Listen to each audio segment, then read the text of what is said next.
আসসালামু আলাইকুম সম্মানিত সুধীবৃন্দ।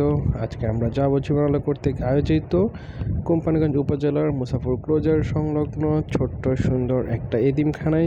একই এতিমখানায় আমরা এইবার নিয়ে 3বারের মতো 150-র অধিক ছাত্রছাত্রীকে ইফতার করাতে সক্ষম হয়েছে। চলুন আমরা যাত্রা শুরু করি সেই সুন্দর এতিমখানার উদ্দেশ্যে। আমরা চলে এসেছি সেই কাঙ্ক্ষিত এতিমখানায়, তসির আহমদ দারুল কোরআন হোসাইনিয়া মাদ্রাসা এতিমখানায়। এই সুন্দর মাদ্রাসায় আছে আমাদের সেই ছোট ছোট কোরআনের পাখিরা, যারা এখান থেকে ইনশাল্লাহ দ্বীনি এলাম শিক্ষা গ্রহণ করে তারা হচ্ছে যে আমাদের দ্বীন শিক্ষা দেওয়ার জন্য বের হবে। আমাদের সাথে উপস্থিত ছিলেন আমাদের জীবন আলোর কেন্দ্রীয় কমিটির সভাপতি শামীম সিরাজ স্যার এবং ছিলেন আশরাফুল ইসলাম রাফি সাধারণ সম্পাদক। আরও উপস্থিত ছিলেন আমাদের কোম্পানীগঞ্জ উপজেলা কমিটির সভাপতি আবু নাসের সোহাগ।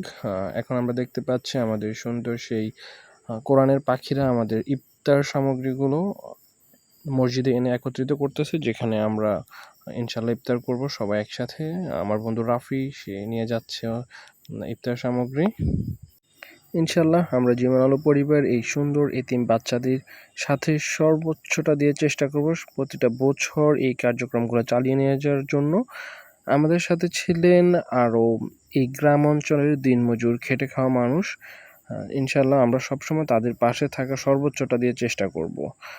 এখন দেখতে পাচ্ছেন আমাদের ইফতারের আয়োজন প্রায় শেষ পর্যায়ে।